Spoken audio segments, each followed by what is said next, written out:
there, everybody. Look, I'm doing this from a different location today, so we're in front of my fireplace, and no, I don't have a fire going, so it's not really a fireside chat, but you know, it's about 75, 80 degrees here, so I don't really think I need a fire. But hey, look, today, well, yesterday I talked about I was going to start doing a series of videos, and so today is the first in that series. And what I'm going to talk about with you today is actually mindset, okay, and how your mind really does influence your actions. And everybody knows that it's kind of basic, but there are some things that you really don't, well, let's just say there are some things that you think and believe, and your mind, you know, finds the reasons or the excuses to make that reality. So let's say, for example, you know, tomorrow's Monday, and you really don't want to go to work, and you're just like, oh, I just don't want to do this. Well, you know, you wake up Monday morning and all of a sudden you're not feeling so well. And guess what? That's your mind's way of helping you achieve that goal, if it, you know, in its own unique and wonderful way. So the mind really is, you know, it's really a powerful tool. And there are things in it that hi, Michael. This is I'll get back to you on a PM, on a private message later, and we can discuss that. Today I'm talking about mindset, and I've got, for the first time, I've actually written notes because this is really important to me. So what I was saying, your mind recognizes or doesn't recognize negative words, okay? So, you know, my favorite example and one that a friend of mine gave me was, don't think of a pink elephant. Okay, what's the first thing that happens? You start thinking of a pink elephant, okay? So it doesn't really compute, don't do that. So when you go to a restaurant and you're ordering food, a lot of times you say, now I don't want it this way, and don't do this, and don't do that, and you know what? The waiter, sometimes the way their mind processes is they don't hear that don't. So when you're talking to people, it's best if you tell them what you do want versus what you don't want. So that's kind of you know, the little tricks that your mind does on you. So how it influences your actions. So getting to a quote here today. If you can dream it, you can achieve it. Okay, I don't know how many times I've heard that quote in the past, seen it, but it is absolutely true. Okay, that doesn't mean you're going to go, okay, I'm going to dream that I want $1 million. Okay, well, you have to do the work to get it. Okay, it's not just going to happen. You've got to, you know, put some effort into it. All right, so mindset. So my first question today is do you have what it takes to be an entrepreneur? Okay, and people talk about entrepreneur mindset, and it's absolutely true. And Matt Lloyd wrote a book. It's absolutely free. I have it printed out here because it's an ebook. Okay, 10 questions you absolutely must ask before choosing a home-based business. In other words, the 10 questions that you must ask yourself if you want to be an entrepreneur. Okay, it's that simple. So the very first question, and I'm not going to go through all of these questions because I really want you to get this book. It's free. Okay. If you're interested after this, I'll put the link in it, or you can shoot a yes, and I'll send you the link to download it. But I'm just going to talk about a couple things that are in it, and we'll go on from there because I've got a lot of stuff that I want to cover with you today, and a lot of it, you know, if I hadn't written it down, then it, you know, if I took the time to actually write it down for you, then it's pretty important to me. Okay, I'll just put it that way, because one of the things that this helps is it helps me clarify, my thoughts and my positions. And when you write it down, there's that, extra little effort that your brain goes through to write it down. So, and if you're going to write it down and if you're going to teach it, then, you should certainly have some clarity of thought. So that's why I say this is pretty important to me. So the first thing that I want to talk about when it comes to home-based businesses, and everything that this series of videos is going to be covered is based off the principle that you are interested in becoming an entrepreneur and having your own home-based business. Okay, so from that perspective is where I'm coming from on this. But keep in mind, that's my approach, but everything that I talk about does not have to deal directly with being an entrepreneur. This is stuff that you can apply in everyday life situations. Okay, so I'm trying to help you decide if you have what it takes to be an entrepreneur and have your own online business. Okay, that's the bottom line here. So in the book, here's a couple of statistics for you that Matt starts out with. Okay, home-based businesses generate $427 billion per year, and yes, that is billion. Okay, $500 billion. Can you believe that? That's how much home-based businesses generate. Okay, people who have their own home-based businesses generate an average of $65,000 per year. Okay, which is above the poverty level, so they're pretty successful. Okay, and there's an estimated 18.3 million home-based enterprises. Okay, those are just some of the rough numbers that he did the research on and found. But wow, $427 billion per year. That one really sticks out with me. Okay, so the emotional component of having your own home-based business. Okay, there was surveys done about this, and according to one of those surveys, 98% of the respondents are happier working from home. Imagine that, happier working from home.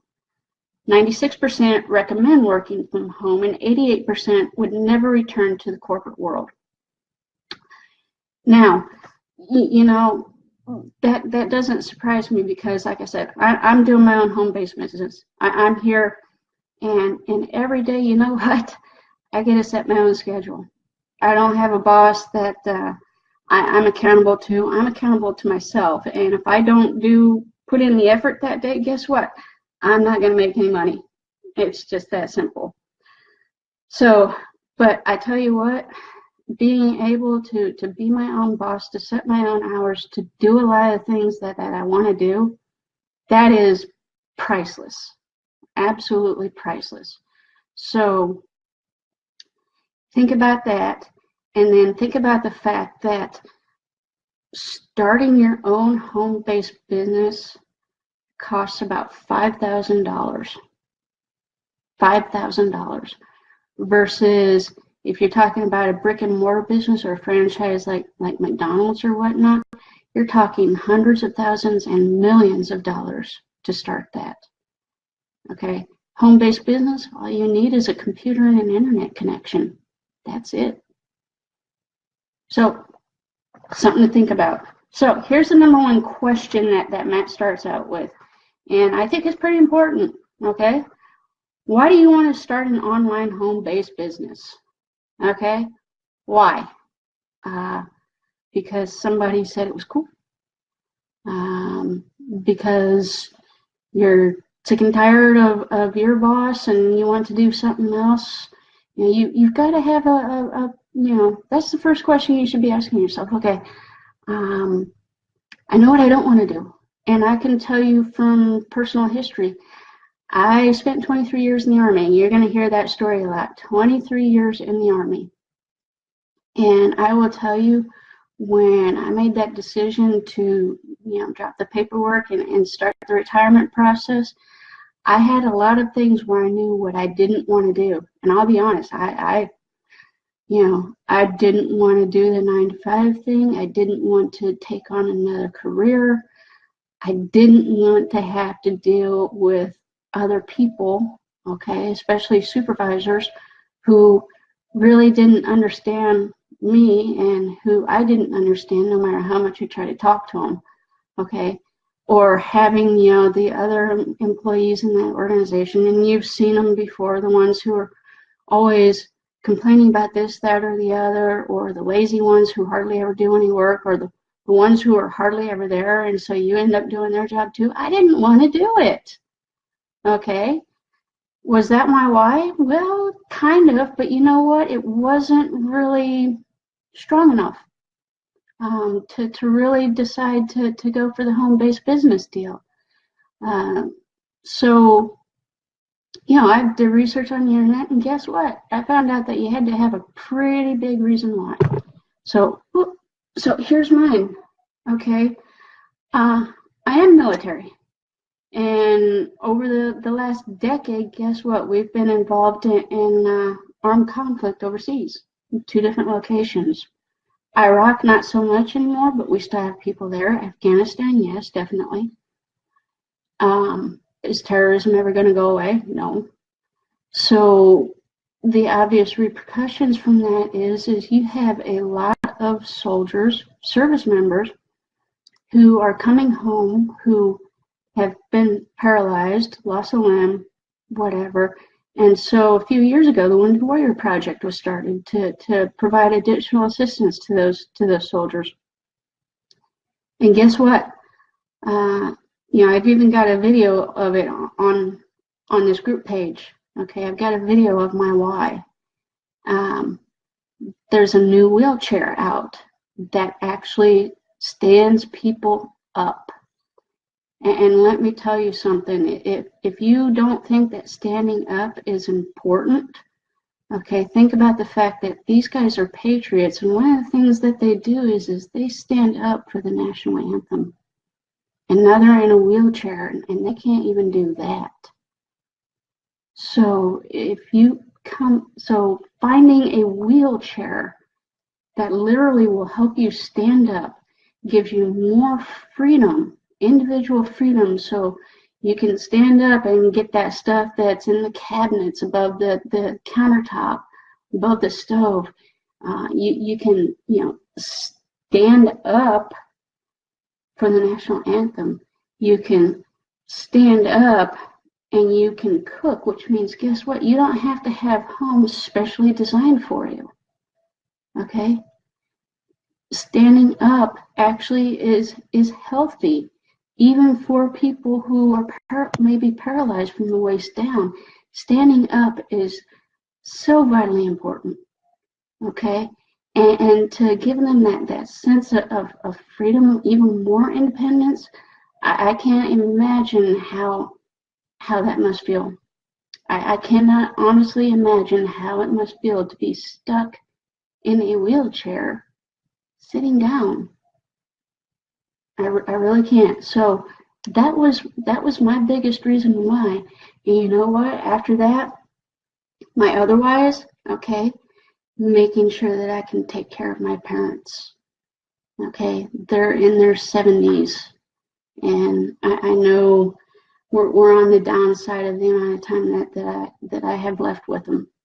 Okay, so being able to help them out, being able to spend more time with them.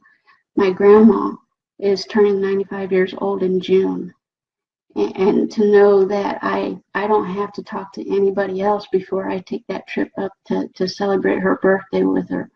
That kind of stuff is so important to me. Family, friends, being able to have the time to go to be with friends, to go visit friends that I haven't seen in years, to go see, relatives out in California, to do all of this stuff without having to ask permission first.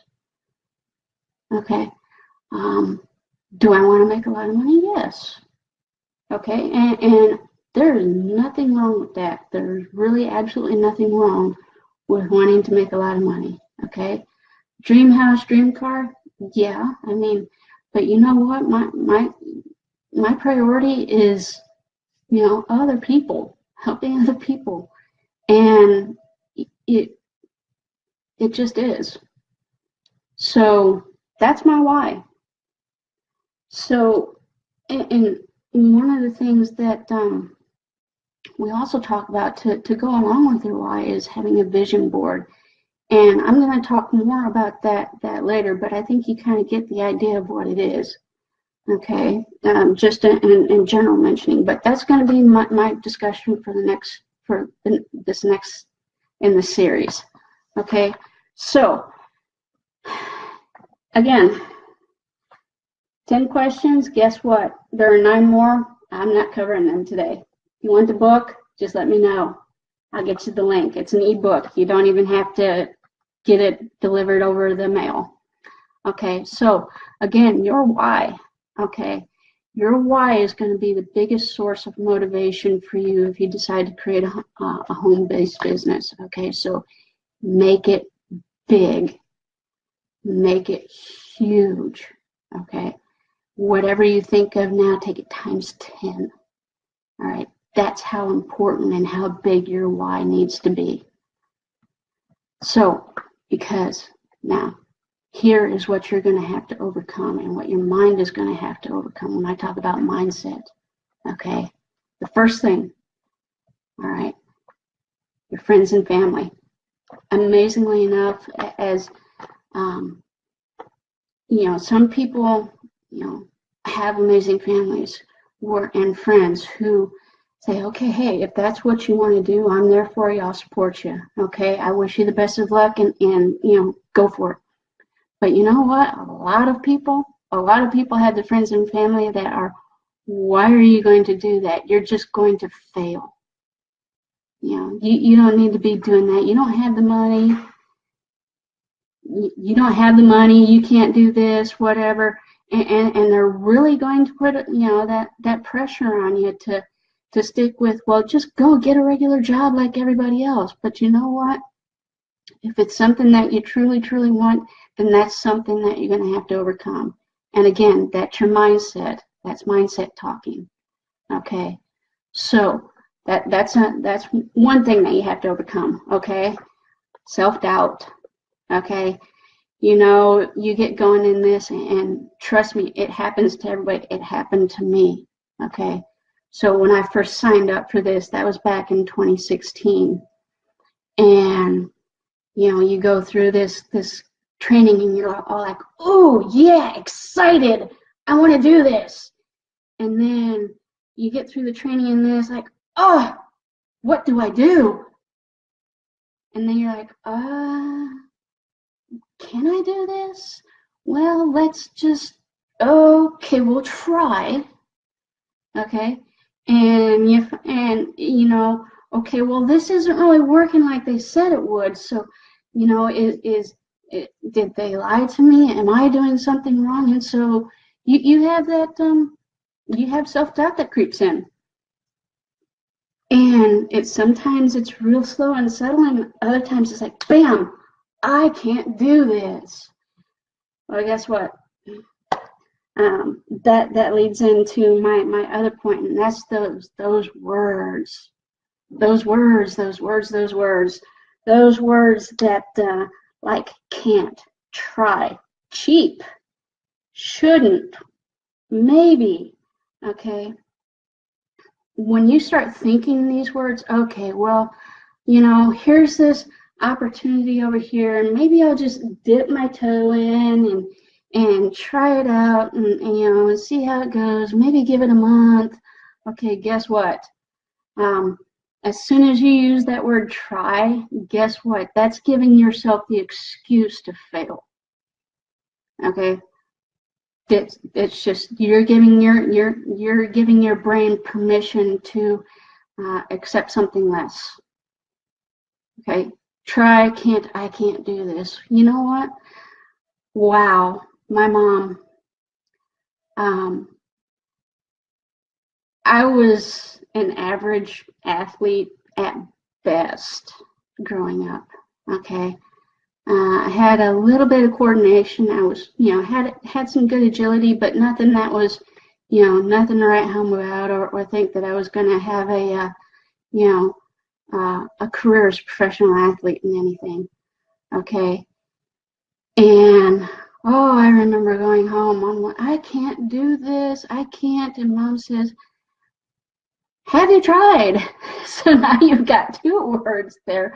But here's the thing, okay? If you go in with the belief that you can't do something, guess what? You're not going to do it, okay? You're not. So you've got to get yourself, it's a mind game, okay? And being very, very careful of the words that you use. And so we talk about mindset.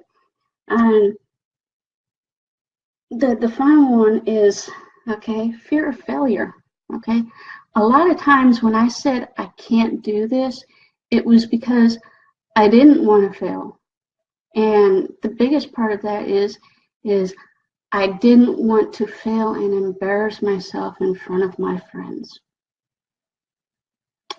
That's it. I didn't want to fail in front of my friends because it would be embarrassing. So now you've got all of those wonderful words that we don't want to use because we're talking about mindset again. So you've got to start looking at the words that you use. But now you've got to start at the underlying bottom line of everything when it comes to mindset is that fear of failure. Okay, fear of failure. So picture a baby, okay, young baby, and it's at that point, cute little thing, stands up, tries to take that first step into beginning its journey. Well, I wouldn't say walking, but maybe running around the room, because babies seem to go from crawling to running before they go to walk. But anyway, gets up, takes that first little step, and kind of wobbles a little bit and falls on its butt. Okay, now think about, what does that baby do next? Okay, it's like most babies, it laughs a little bit and gets up and tries to walk again. Well, imagine, imagine if that baby had, just sat there and cried.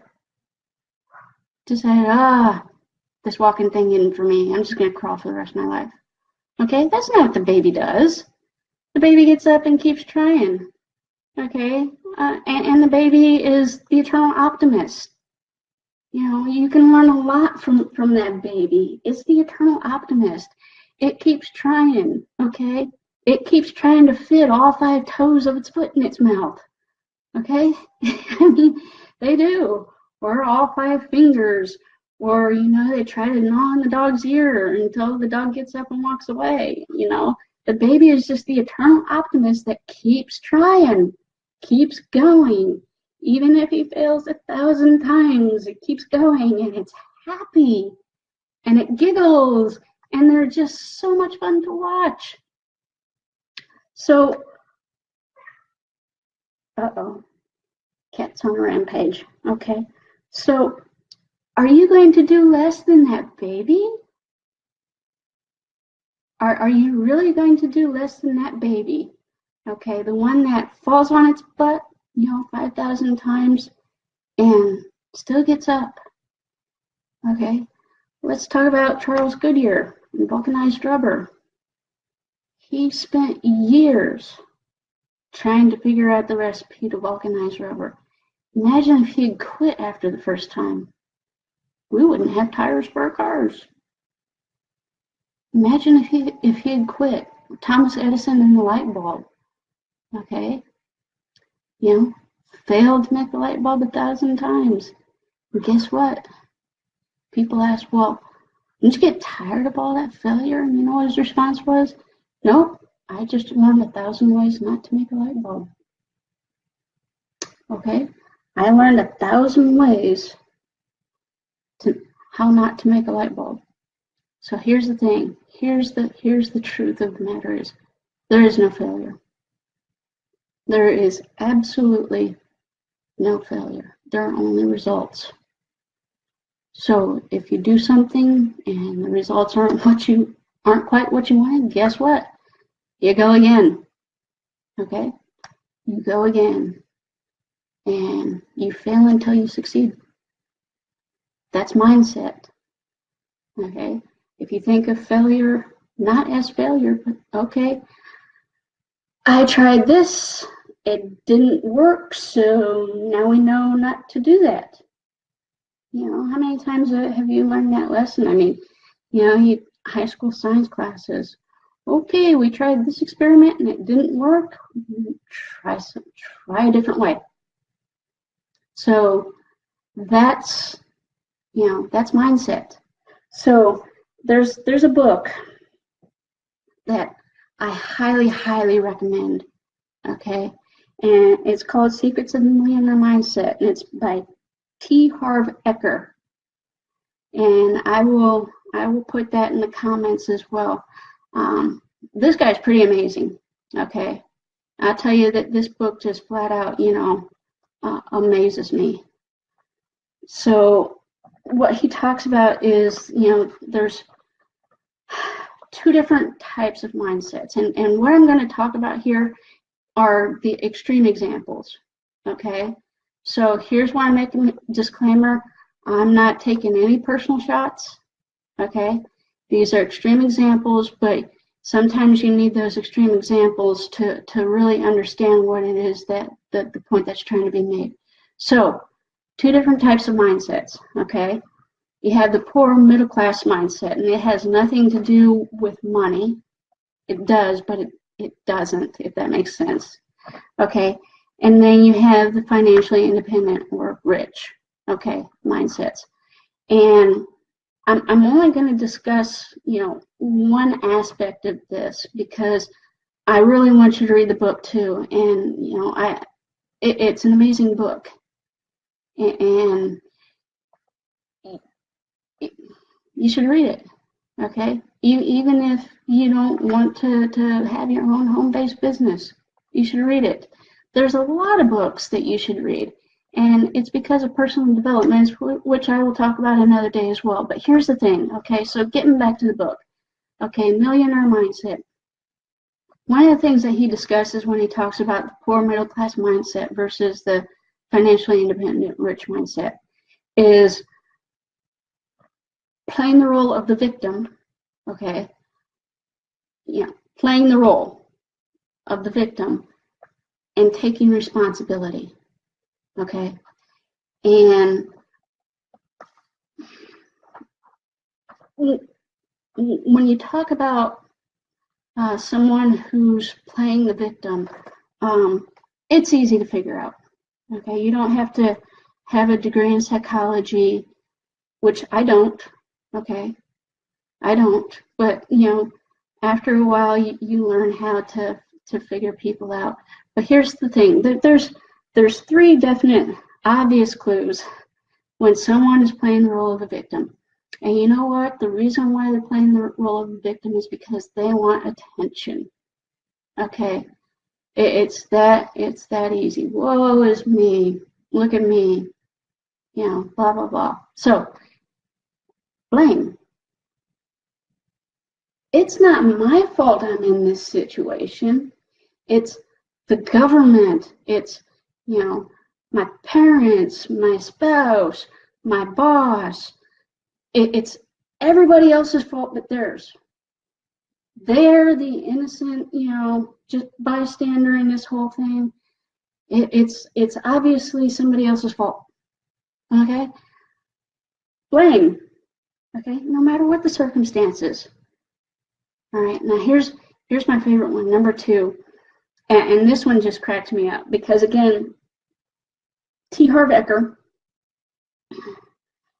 Justifying or rationalization. Oh, money is really not that important. Yes, it is. The only way it's not important is if you're rich. Okay? The only time that you're going to say money isn't important is if you don't have any. And guess what? I think banks are going to say it's pretty freaking important. Okay? Loan agencies, hey, that auto loan, it's kind of important that you have money to pay for that, or the roof over your head, or the food in your cupboard. Yeah, money is important. Okay?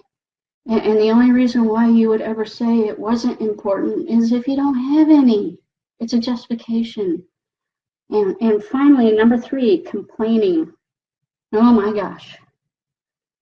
How many times, okay, how many times have you heard, oh, well, I'm traffic was horrible, and my boss was horrible, and, I'm in a wheelchair, and you can't really expect me to be able to do anything, and, my dog ate my homework, and my parents were mean to me, they made me eat my vegetables, okay, just flat out complaining about everything. Okay, do you really want to hang out with people like that? The people who are like that? Let me tell you something. All 3 of those clues, okay, blame, justification, complaining, guess what? Those are excuses. Flat out, they are excuses. Okay? They are excuses to justify not trying, to not do the things that you need to do to succeed. Flat out. It's an excuse. Stop making excuses. I mean, it's that simple. Okay? Hey, you know what? We all have bad days, and I'll be the first one to tell you, I've had bad days too. And you know what? Sometimes you vent and you get it out of your system and you move on. Okay? But the people with the victim type who play the victim role, they don't move on. They stay there. And so if they stay there, why would you want to deal with them? Okay? So think about it. What are you thinking about when you complain? You're thinking about all the negative things. And when you do that, it's like self-fulfilling prophecy. Okay? You get all this negative stuff in your head, and pretty soon you start to make that your own reality. Well, I can't do this because of that, and they turned off the electricity on me, so now I can't cook my dinner, and whatever. Okay? This is excuses and refusal to take responsibility for your actions. It's harsh, but it's true, and it's the truth. So Henry Ford, okay, whether you think you can or you think you can't, you're right. So what do you want to do? How do you want to think? And guess what? It's hard. It's really hard because, sometimes you get into these thought processes. You get your brain trained to certain ways, procrastination. You get your brain trained for certain ways, and it's a pattern, and it's a habit. And so it takes a lot of time and energy to recognize those patterns of thought and try to change them. Okay, that's your mindset. That's what we're talking about. So, another thing that he said, there is no such thing as a really rich victim. Okay, think about it. How can you be a victim if you've done everything that you need to do to be a success? Now, I'm not talking about happiness. That's a different story, okay? But you can't really claim to be a victim if you're succeeding. It's, I'm sure there are some people who might try, but you really can't. It's really difficult. So I guess my question is, for those of you who are watching this, are you wondering, oh wow, I've been doing that. So I guess my question is, are you still determined to be a victim? Or do you want to do something about it? Do you want to change your mindset? And do you want to succeed? It doesn't even have to be in a home-based business. My question is do you want to succeed at whatever you want to do? Now, I can't, pro athletes, you got to have some sort of physical talent to back that up. But even pro athletes practice and train and practice and practice and practice thousands and thousands of hours. Okay, you're talking about the same thing. If they didn't have the mindset to do that, then they wouldn't last very long. Just a fact of life, they wouldn't really last very long. So I've got one challenge here, okay, and I'm going to throw this out. Don't complain about anything for a week.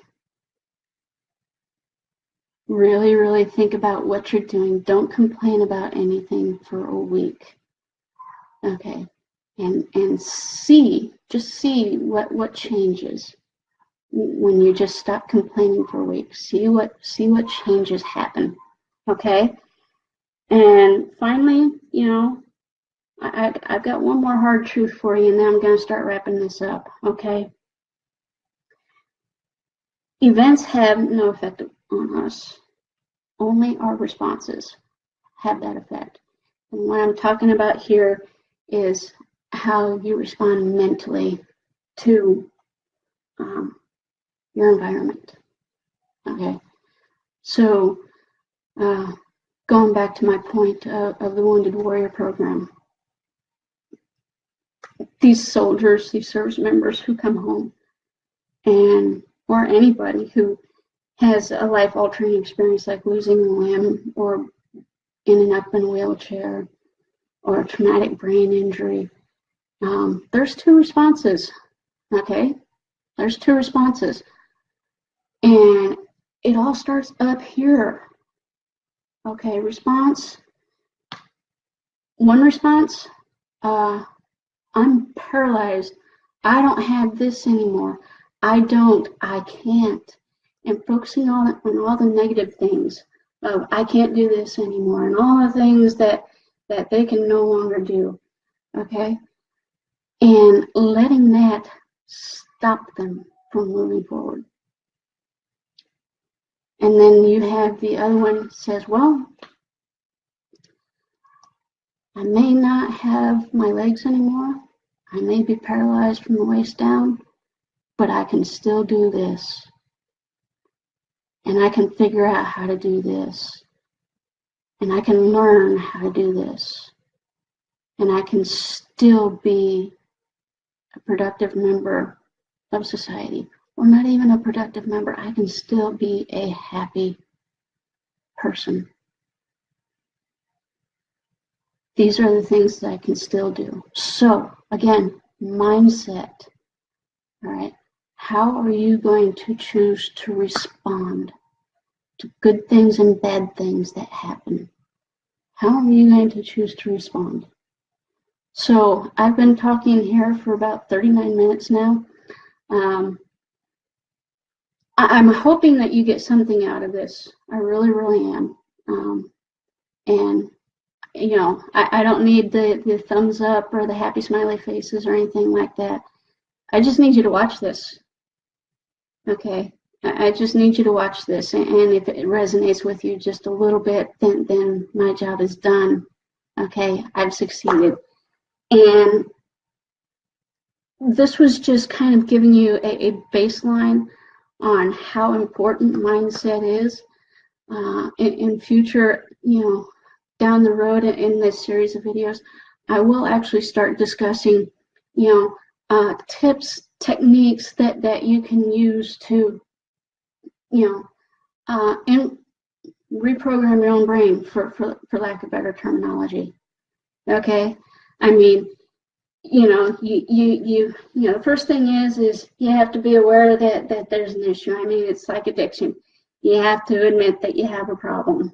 All right.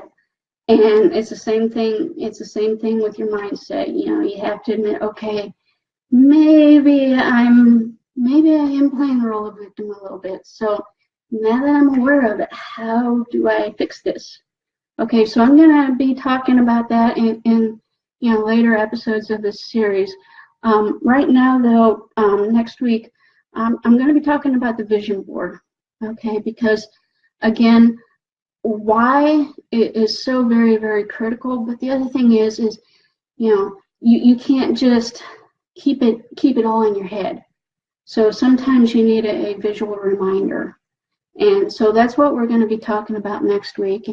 And I hope you tune in. I hope you enjoyed this. I really do, because it really helped me clarify.